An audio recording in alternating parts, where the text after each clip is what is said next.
Spiritual awakening. Spiritual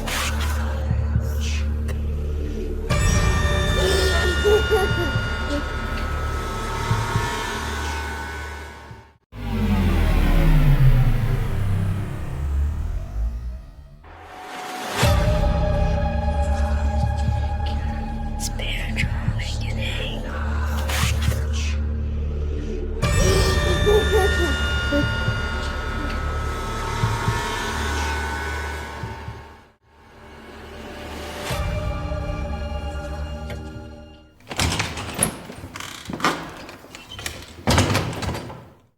Hey Paranormal Ghosties, I'm Brenda. And I'm Ryan.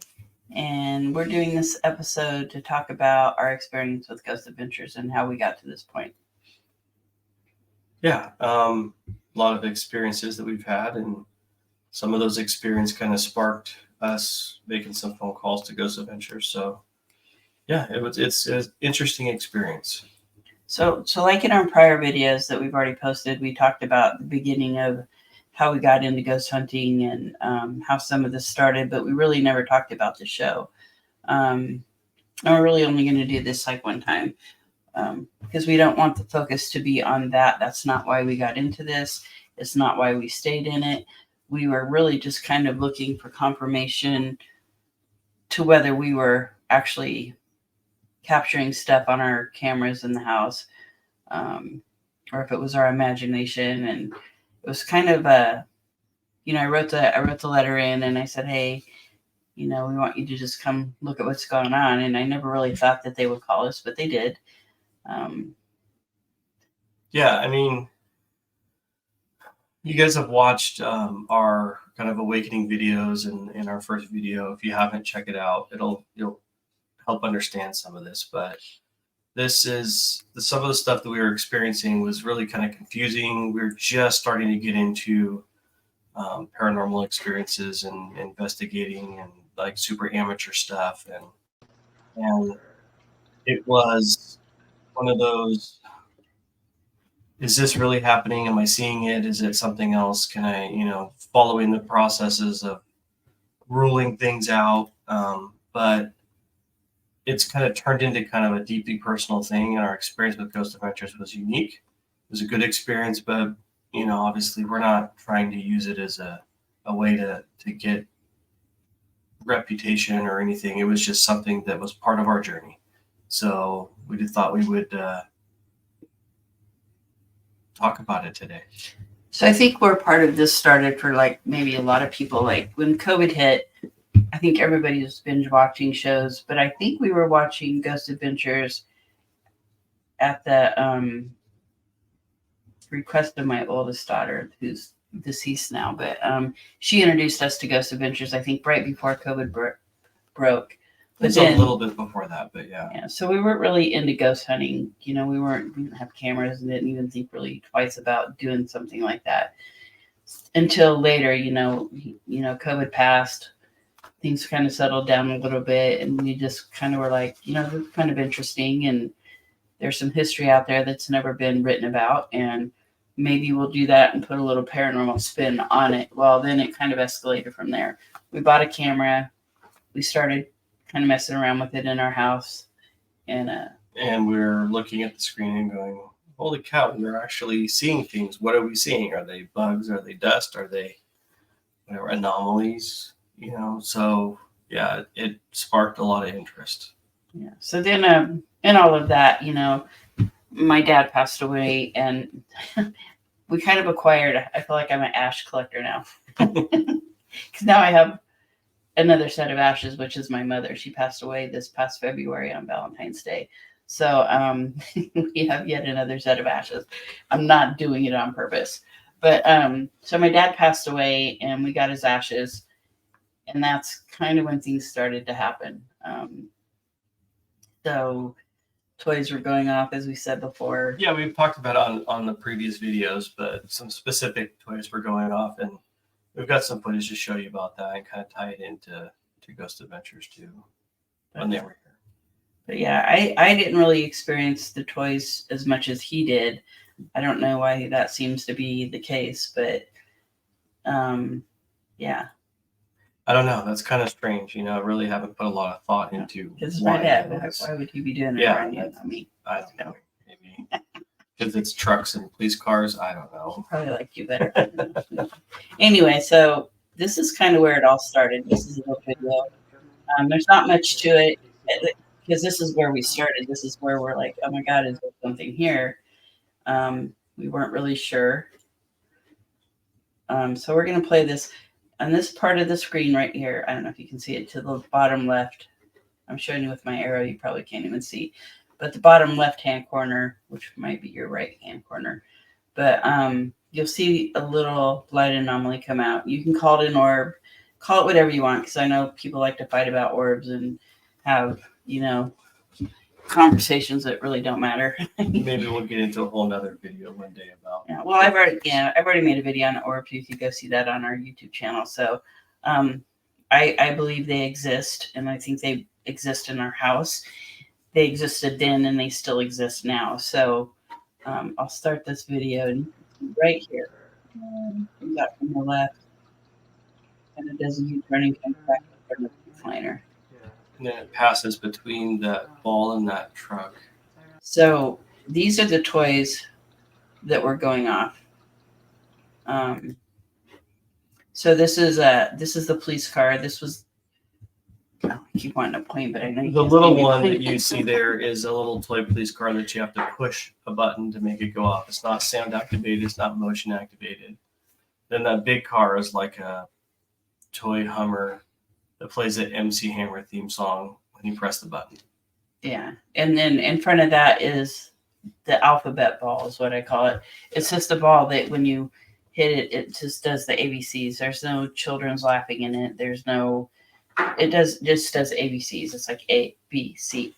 So those were the toys that started going off. So the police car was the first one to go off, and then I think you said the Hummer did. Yeah. And this was over a span of like, I don't know how many weeks before we. I would say when the police car went off the first time to kind of when all of that happened, amongst all the other stuff that was happening, like in the kitchen and everything else, I'd say it's probably maybe 4 weeks time. Yeah. Yeah. So as that was going off, obviously we're having stuff fall off the shelves, things falling off the shelves in the pantry, just things like that, things that were pretty obvious and not normal. Yeah, things moving on the kitchen counter. And I think there was probably a little more stuff going on, like me constantly losing my stuff. My stuff in this house is always being misplaced. I don't know why. It's maddening though. It's like I know I just put it right there and now it's gone. And it's stuff that like she has an iPhone, so she has an iPhone charger, and I don't have an iPhone, so there'd be no reason for me to move her charger or mess with it, and it would just be in a different place. So strange. Yeah. So this is kind of the stuff that kind of prompted me to write Ghost Adventures, and I did it while I was at work, and I thought it was kind of funny. First, it was just kind of as a joke, and I'm like, well, I'm gonna write these guys. So I make my little video in my work room, and I send it off, and lo and behold, we get the email, and I'm like, oh my God. So then they wanted some evidence, and we sent them some of the videos like you just saw, just so things that I thought were probably nothing. And the guy on the phone, the researcher, he was a really cool guy, and he reassured us that, I've been doing this a long time, and this is what you're seeing is real, and the things you're describing as far as things affecting me, just not feeling right. I talk about all the vertigo and the dizziness and all that stuff. So we send the evidence in, and they're like, okay, we're going to take your story. And I'm like, what? Yeah, it was one of those like not expected things. Yeah, and I was still just kind of in denial about the fact that things were happening, even though it was blatantly obvious that there was something not right going on in the house. So, time passed. They're getting the story together, and they're still asking us questions, and we're still kind of sharing our story with them. And then when I had my first real moment of where I was being affected by whatever it was, we had that on film, and I don't really like to share it because it's kind of weird and odd for me. So I probably not going to show that video. Yeah. I mean, it's not a big deal, but I'm still kind of trying to wrap my head around some of this stuff. But so anyway, we send that video in, and he goes, "Okay, we're going to push your story up." So they did, and even like 5 days before they got here to film, I was still like, "They're not going to come, and we're going to look like idiots. Nothing is going to be really what we thought it was." So yeah. So they get here. Yeah, I mean, and there's like I mentioned before, all of this stuff. This is personal things happening to us in our house. So it means a lot. It's a personal thing, and it's I know that there's an element to the show that's production and made for TV. Whatever your personal beliefs are about ghost adventures or TV or ghost hunting shows that are on TV, that's fine. The personal experience we had was a good experience. And yes, when we saw the episode, there are things that's like, wow, I get it. It's for TV. But our intentions of why we called them was to really kind of validate what was going on. And that happened for us. So Yeah, and why it became super personal. This is very personal for me because not only did my father die, and we started experiencing all that, is what really ramped all this up, and where I really started getting affected by whatever you want to call it. My daughter was hit and killed 7 months after my dad passed away. So then we kind of had her ashes here, a little bit of her ashes, and that's kind of when things kind of ramped up. And then I had a little bit of their dad's ashes, and that's kind of a long story how I ended up with that. But anyway, we've talked about that before. So yeah, this was super personal for me because 4 days. So when we talked to let's go back to the investigator guy when or the researcher. He said, "Don't investigate your house anymore." And we're like, "Okay, we won't investigate because you really don't want to open that stuff up in your house, because then you got to deal with it." And we're like, "Okay, wink." We're not going to investigate anymore. But, we got a new camera and we were messing around with it in the living room. And I'm like, "Oh, this is kind of boring because we're not really getting anything." And that's when we got, my daughter's ashes out and her little locket of hair and the little teddy bear. And we're just like talking and, I'm like, "Leanne, poke my shoulder like you do." And then that's when we got the video that we've shared, but we're going to share it again tonight. So let's see here. So here, that's her ashes, the little urn, and that's the little teddy bear, and that's the locket of her hair. Mind you, I've never really gotten the locket of hair out. I think we've had all of the whole combination together. And why we have all that stuff, I can't tell you. I think when you lose a child, you I don't know, you do strange things. I think you just keep weird things, and I don't know. I can't even explain it. I'm sure we're not the only people that go through that. So, but anyways, we're sitting here and we're just kind of conversing, and is this you, Leanne? Poke my shoulder like you do. But in all of these orbs and little light anomalies we were catching, I kind of noticed that when there was one orb, there was another that followed. Now, my daughter had lost a baby 3 weeks to the due date, her name was Hannah. And I kind of came to the conclusion that this is Hannah that follows Leanne around. So it's really hard to see in this video.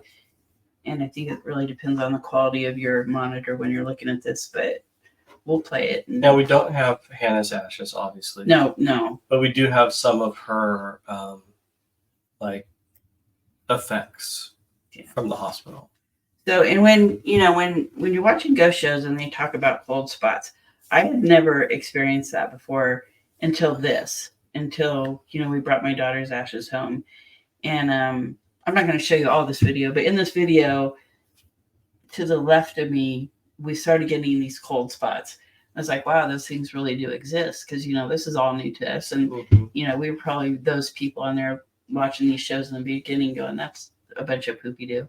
That doesn't really happen.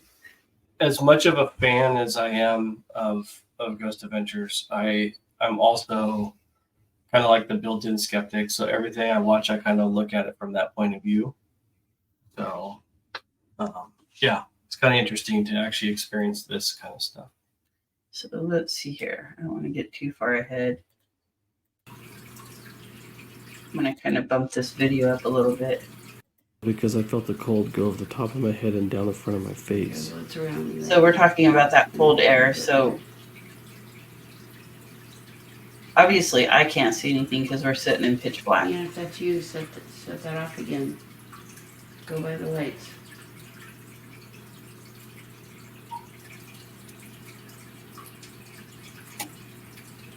Let me know that you're here. We're going to bump that up a little bit. So we're just, we're feeling the cold spots. We're getting like the weird feelings and It's not on, I don't think. trying to figure out why we might. So to the Getting left of cold. me, Yeah, trying to debunk what's cold. right here. Right here, it's And warm. don't judge my pajamas. This was in the middle of the night. Go over there and touch the red light, Leanne, if that's you. Or touch me. I decided to get up and move to get a different camera angle. Just Poke Try my something shoulder like different. you do.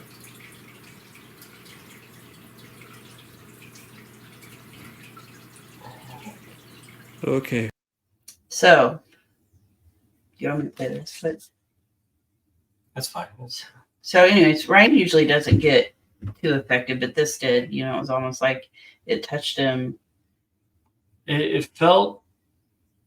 It's really hard to explain. It almost feels like when you get the wind knocked out of you and you can't talk, but you're trying to. But I wasn't scared. I didn't feel like. I mean, I could still breathe. I was taking deep breaths. So,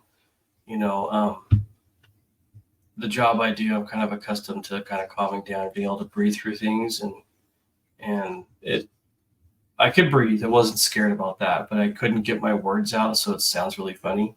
I already have a weird sounding voice anyways, but then it sounds even more funny. So I'll play that. So we'll just go ahead and play that Back part. up just a little bit because then you can kind of tie it all together.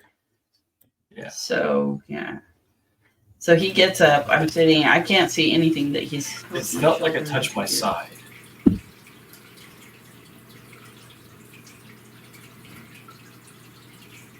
Because I'm not Okay. reacting to it until it goes past me. I can't even talk right now. Why? I just saw a long string floating orb, and I'm getting like this weird chill thing in my throat. I didn't It's even hard to know talk, and what my it's eyes called. instantly started watering. That's the cat's right here. No, I call saw a it come orb, up but I know it's not an orb. right over the top of Leanne. Yeah, you need to calm down. Take a deep breath. So of course I make the wife comment. You need to calm down. 'Cause I have no idea what he just saw. So this was pretty amazing because we were catching what we call them light anomalies now, just because orb seems to be such a sensitive subject for people. But we'd never caught anything like this before, and I don't think we've caught anything like this since. But we've not invested. Well, we've not. I've seen one in the garage, but I didn't Oh. have the record button on the That's right. camera. So yeah, I learned the lesson the hard way on that one. Yeah. So in this, gosh, I really wish you could see this because the second part of this is really interesting. So when this manifestation pops up here, if you look to the right of my nice midnight bun, there's a love seat right there, right by the fish tank. And you'll see a little round orb pop up, kind of does a little bounce, like almost childlike. I always describe it as being very childlike. And it follows the manifestation out. And I always kind of equated that to Hannah following Leanne down the hallway, because most of the energy in this house, like in Ghost Adventures, when they talk about it, it's the hallway is like the main pathway for whatever's going on. And it's always like that. That's where we see shadows. Mm-hmm. It's where we hear noises. It's where we hear voices. And it seems to be where all these orbs want to travel all the time. So, when you get kind of wigged out at nighttime, it's in the hallway. That's the part you turn the light on, run down the hallway, do whatever you do in the middle of the night, and then you go back to bed. But it's just a weird energy. Not bad. I'm not afraid of it. Isn't like it scares me in that sense, but it scares you because it's just something that you don't experience every day. It's just kind of odd.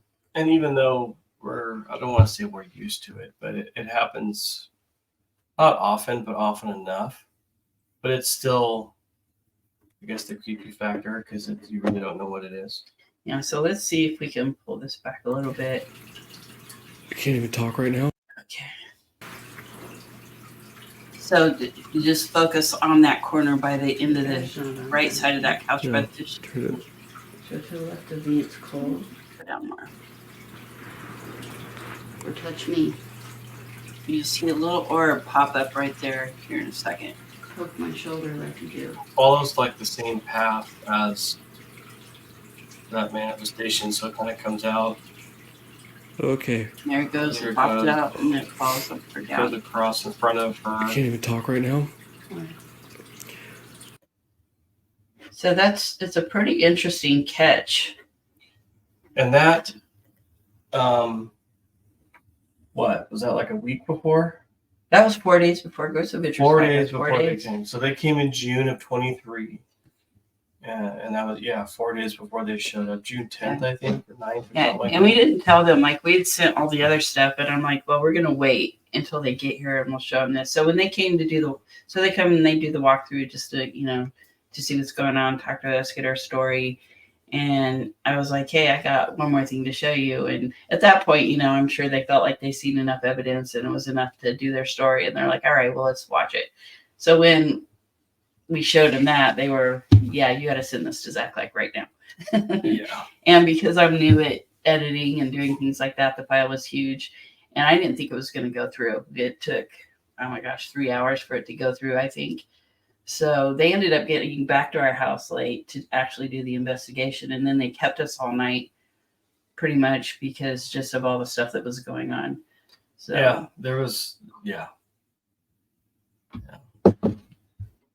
So, but yeah, it was fun. We had a good time. I mean, like I said, we met a lot of really cool people, got to kind of learn about their lives and how long they've been doing this Mhm. and all the work they put into it. This, I don't think you really realize that, I think in my mind, I thought just, 5 or 6 people were going to show up.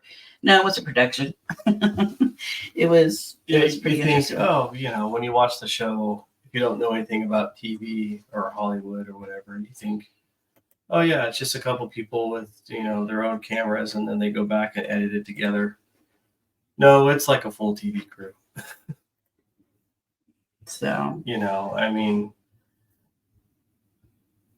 it was a cool experience in seeing how they do things, and they don't just spend a couple hours there. They spent, what was it, 3 days in total? something like that, yeah.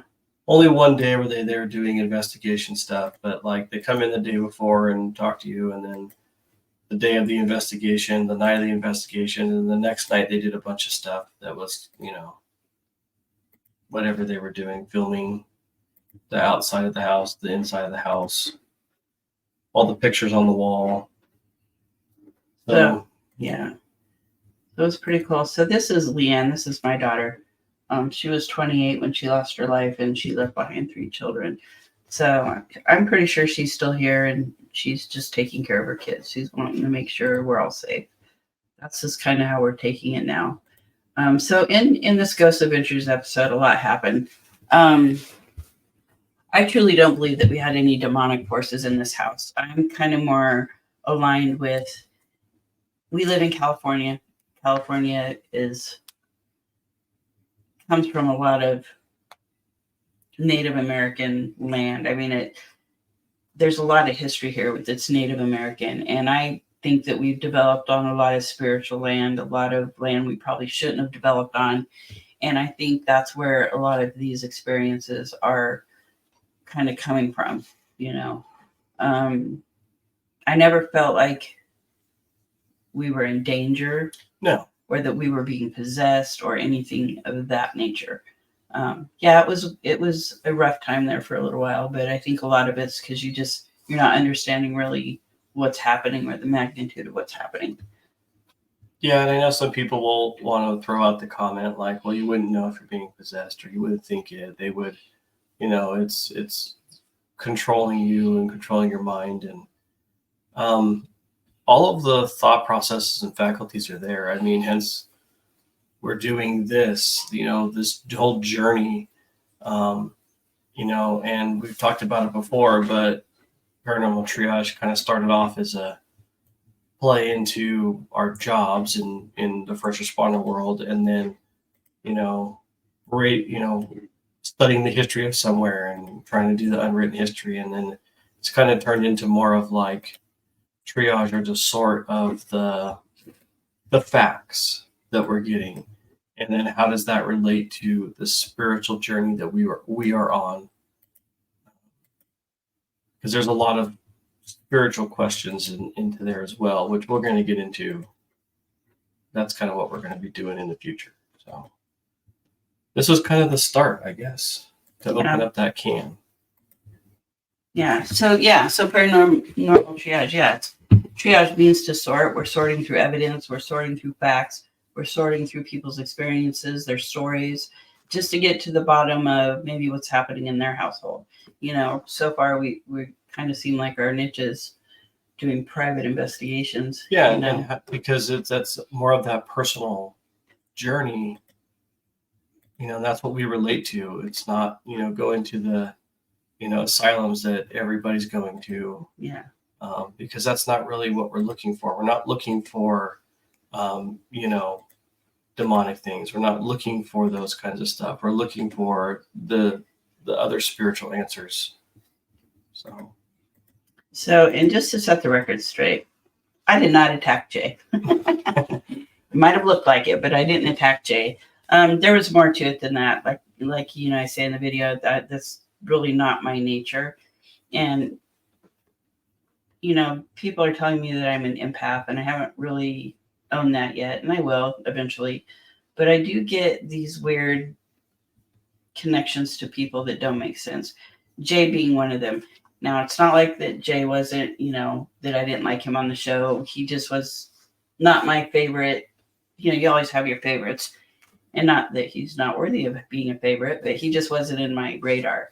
You know, there was other things that I always paid attention to. So why I had this weird connection to him, I don't know. It's still there. I can't explain it. I have to ignore it quite a bit. When she's saying that, it's more of like she's constantly talking about being concerned about how he is. Yeah. That kind of a connection. Not, worried about how he's doing. Yeah. So I did not attack Jay. And hopefully, you know, I have seen a couple Twitter things where he said, I don't want to go back to that house. And I kind of like, I don't want you to be scared of my house. Yeah. I really don't, you know, but I don't even recall. That's the weird thing about being affected. I don't really recall it looking like that or going down that way. So that bothers me too. You know, it's just super bizarre that it would go down that way. And not even it was a big deal or anything. I mean, I don't know, whatever. So I think it's just the way he stepped in. It looked weird. I will get you. Walking around someone and stepping in. But, Yeah. Yeah, I don't think it was really that big of a deal or that strange. Again, that's kind of where the, you know, made for TV show thing came from, you know. So I do want to kind of talk about some of this. This is where Jay got sick. Now, where he's sitting is a chest that has all my daughter's stuff in it. Not everything, but it has some of her more important personal things. And some of the stuff in the box that he's kind of digging through also belongs to her son. So I don't believe that I passed anything on to Jay. I think because Leanne was very protective of John, that maybe that's why he was affected in the way he was. So yeah, we think let's start by saying she was very proud of her son, and she was very protective of him. So, you know, we're thinking that she didn't want him messing with John's stuff, and I don't know, punched him in the gut, I guess. Because that's something that she would do. Yeah, like she totally would do that. She was that kind of person. She was a tough cookie. Yeah. So yeah, I think Jay, you got punched in the stomach by my daughter. That's what we think. So it is interesting. We'll watch a little bit of it, but you know, he's picking up the stuff and talking about it, and We do have an SLS camera. I'm not sure how I feel about it yet. We haven't really used it enough to, say that, yeah, this is a valid piece of equipment. How he's holding this and how this is all playing out seems realistic. It does. I mean, like I said, we haven't really played with our camera enough to really understand it. And When you go through kind of like the debunking phase of that, there's really nothing in that general area that it could be accidentally mapping, right? Chairs or ceiling fans or different things that are like right there. You can clearly see it mapping J, but you could tell that there's like a box spring and a chest. There's really nothing that it would be mapping accidentally. yeah, because it can map some weird things, And then same thing in the bedroom. So after the show, I'm gonna just let this play just for fun. After the show, I decided I wanted to have a psychic reading done, and I'm not sure how I feel about psychics because I haven't really that was nothing I ever thought about prior to ghost hunting, and I'm not really sure how all that works, to be honest. But I had a reading done, and she told me that I was what was I a light. A beacon of A light. beacon of light, and that people are coming to me to want to cross over or for answers. Spirits coming to you to pass on a message before they can cross over. Right. So she said there was a young military guy that was there and wanted help passing on, and she asked if I knew anybody in the military. Well, I really didn't, but I'd just been to an old cemetery from the 1800s that, like I said, there's a lot of history in the area that we live in, and there very well could have been young soldiers that lost their lives, and maybe he followed me back from there because it really didn't make sense. And then she was saying that we had a metal object or something made out of brass that was ours to keep. Now we kind of that it was like, yeah, not ours. We weren't supposed to have it. And we can't figure out what it is. I mean, we're just kind of beat our head against the wall going, we have so many things in the house from different family members, some in military. My dad, he collected antiques just like my daughter Leanne did. So who knows what's tucked away somewhere, or there could be just something left over on the property. I mean, it's a psychic reading. So I don't think each one is ever 100% correct. It could be just something in, there's something that you have, but now that you own this house, now it's yours. Mm-hmm. It may not have been something that we brought in. It could be buried in the yard from way back in the day. And then she talked about a guy that burned to death, and he was angry, and he stands at the end of our bed and stares at us or whatever he does. Yeah, and I'm that's kind of creepy to hear. Yeah, and I'm like, what? And so, and in the video, when Aaron's in our bedroom and you see something come off the floor at the end of the bed, and it's in red. Now, I don't know if colors on the SLS camera mean anything, but we're kind of like, I wonder if that's the burnt guy beating Aaron up. So you just don't know. I mean, I don't know. Like I said, I don't really know how I feel about the SLS camera. But then she also said that there was an Indian guide that wanted permission to be my Indian guide. Now, I did kind of ask some advice about that, and I was told he may have been an Indian death guide. But death spirit. I mean, in my family, I do have Indian ancestors, but I didn't ever think I was Indian enough to be able to be fortunate enough to have an Indian guide. So I am kind of reading books and kind of looking into that. I'm really into the American Indian history. I've been kind of focused a lot on the Navajo tribes, but that kind of goes back to, I was kind of introduced to Sean Klin. He used to do him and his brother were doing, I think it was Paranormal Unearthing the Supernatural or something. Yeah. Like so, his brother's off on his own journey, from what I understand. And then Sean Klin has his own YouTube channel, which is very interesting. Pretty cool stuff. Interesting. Yeah. And I've learned a lot. You learn, I watch shows about skinwalkers and stuff like that. And, there's people here in the local area that, we have skinwalkers up in the mountain. Well, no, skinwalkers are only, they're only in a certain 3 mountaintops, which is Colorado, I think New Mexico and Arizona. So it's a Navajo Indian Specific thing. belief. Yeah. And there's no Navajo around here. No, we're like Wintu and mostly Wintu around here tribes. But anyways, we kind of got off on a tangent on that. But anyway, so I feel like more that the stuff that's going on in our house has to do with the land. Now, I don't know, maybe that had a lot to do with things going on with those guys here, but that was after the fact. So who knows? We weren't able to go back and share that stuff with them, but But anyway, I forgot where we were going with all this. I don't know if that has anything to do with like the picture in the desert from Jay, if it's connected anyway, because it's more of a spiritual thing than, yeah. So let's go down.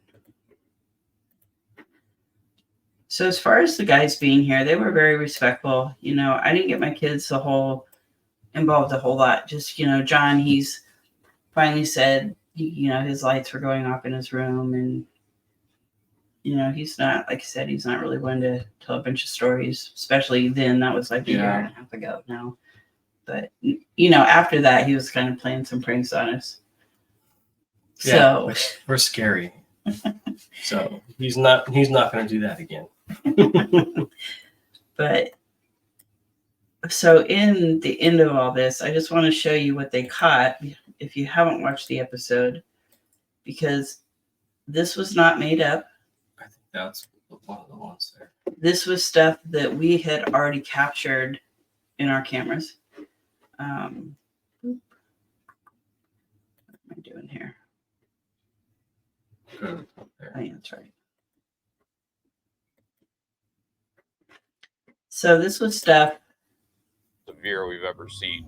that we had already captured. We want to show you what we believe is our hardcore proof that there are spirits in your home. Did I kill the lion? So let's just dive in and introduce this. We were over here by the fireplace trying to communicate with your ex-husband's ashes. Right. When the EMF meter spiked, all Personal. Let's go down here. weird. That's just insane to me.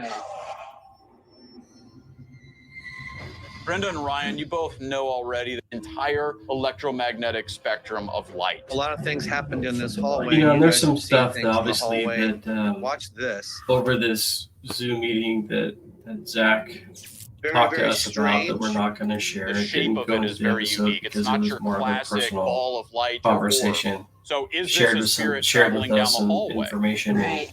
and advice, and it was all good stuff. It was all good things. Now Some of this the, third and we did take anomaly the was advice also too. captured in the So hallway. Watch how it hovers.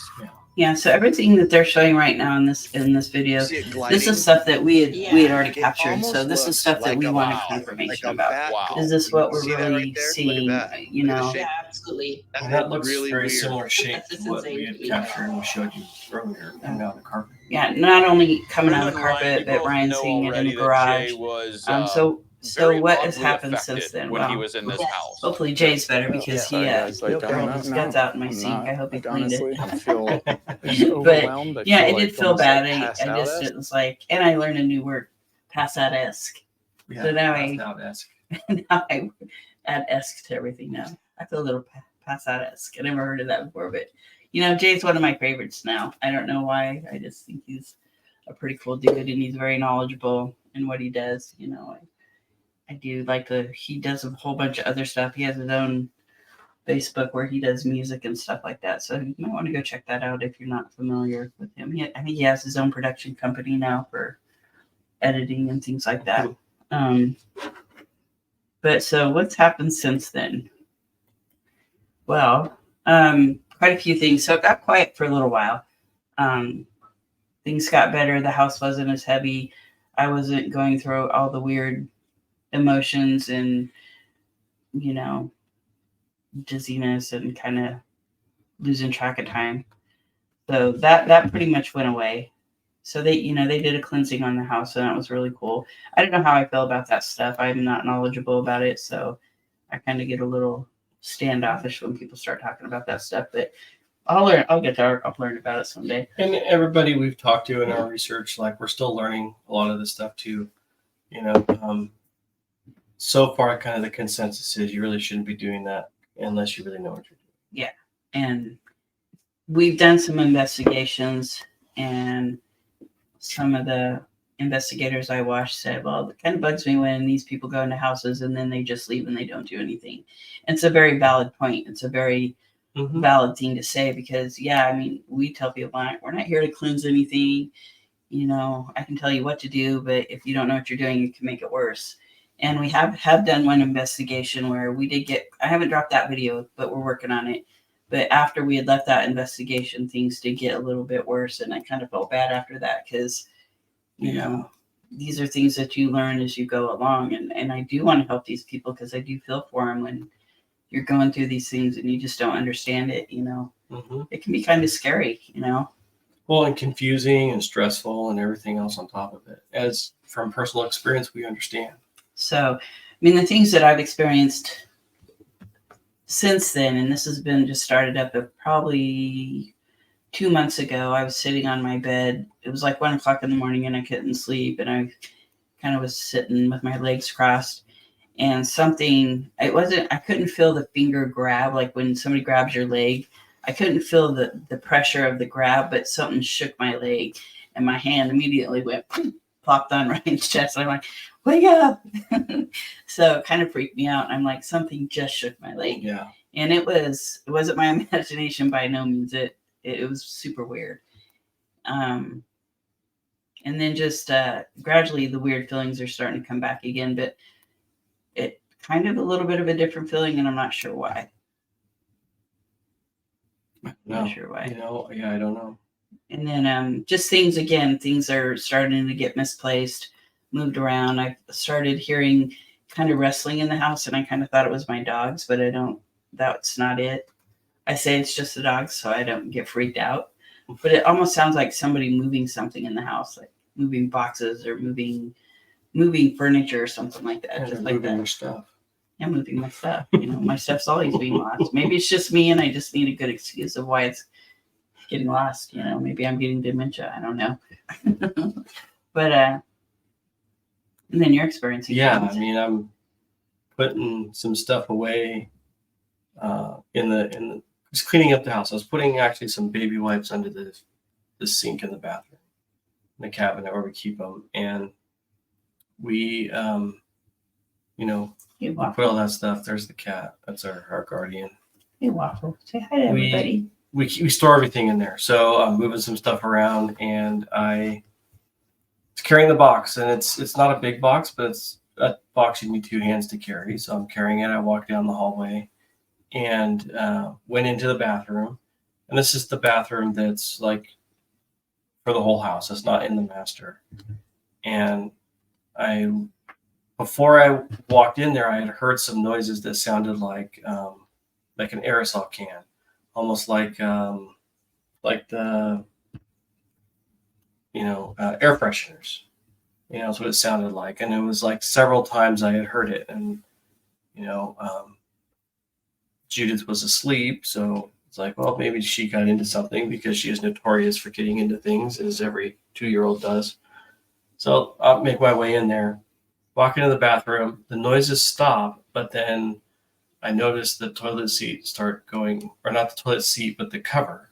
So the seat's down, the lid's down, and the lid started going up at a slow but steady pace.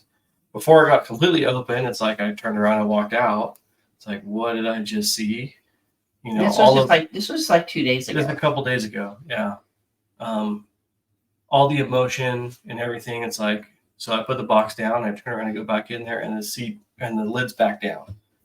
And it's not one of those, close quietly lids. Like, it'll slam down, So that was a little freaky. And then I immediately called her on the phone and said, you have no idea what just happened. But see, he also didn't know that I was hearing all these things either. No, I've heard the water in the bathroom sound like it was running, and I just thought maybe it was the neighbor spraying the yard down because there was a window in the bathroom. But yeah, that's not what it was. I don't know what it is. Can't explain it. Yeah, a little freaked out now. Mm-hmm. I don't know. Maybe they just need to go to the bathroom. But then, twice now, we've seen the wispy things, the white manifestations or whatever you want to label them. Ryan, we're starting to see those with our own eyes, not just on camera now. Yeah, I've seen it at least twice. And I was like going to bed one night and, it's dark, my TV's kind of on. So, but I thought it was a moth that blew by my face, but there was no moth in the room. It was that big and it was that close to my face. And then there was just nothing. I never saw it again. So things are kind of starting to happen again a little bit, but anyways, I know we didn't probably really talk about a whole lot of important stuff. We wanted to share our reasons why we called Ghost Adventures. It was to confirm stuff. We got that confirmation. They were really great. We had a good time. I can't really say that the experience was bad or anything like that. I think Zach really truly cared about what we were going through due to the sensitivity of the whole story, me losing so many family members, but in such a short amount of time. But a lot of people go through that, and I'm not the only one. So as I can say, it doesn't get better. You just deal with it in different ways. You always miss your loved ones, but Ghost Adventures was good to us. We had a good time. We learned a lot too, and not in an investigative standpoint, but just from a personal standpoint of how to kind of like deal with some of these things. I really don't even know how to explain that. I mean, Billy gave us a lot of good advice, about cleansing and things of that nature, and helped us get through a lot of stuff. And Aaron was super funny. He's exactly the way he is in person on TV. So he's a great guy. but like I said, the crew is great, and we just wanted to share a little bit of that. Hopefully, we shared enough. I mean, that's about it. So I guess that's all we have to say about it. And thanks, Ghost Adventures. And it's kind of cool that it's kind of forever part of our journey. And it's a good starting point, good reference point, and then a good reminder to us, it was a good experience. Our goal is not to start a TV show. Our goal is not to get clicks or likes, or it is our fun. Our goal is just to share our journey with doing investigations and linking it to kind of our personal experiences and our personal spiritual journey. Yeah, I mean, we have fun doing this, and it is fun to see that people are actually paying attention. Clicks are clicks, likes are likes. We're not monetized. We don't, like I said, we just want to share our story and our journey. And, please comment and like and share. I would like to hear other people's stories. Tell us what you think. Tell us what you want to see. I mean, if there's a topic you want us to touch on, we can, because, might be something that we never thought about, and it kind of opens the door to other things. So anyway, you guys have a good weekend. It is Memorial Weekend, so stay safe. Yes, stay safe. And we're signing out. See ya.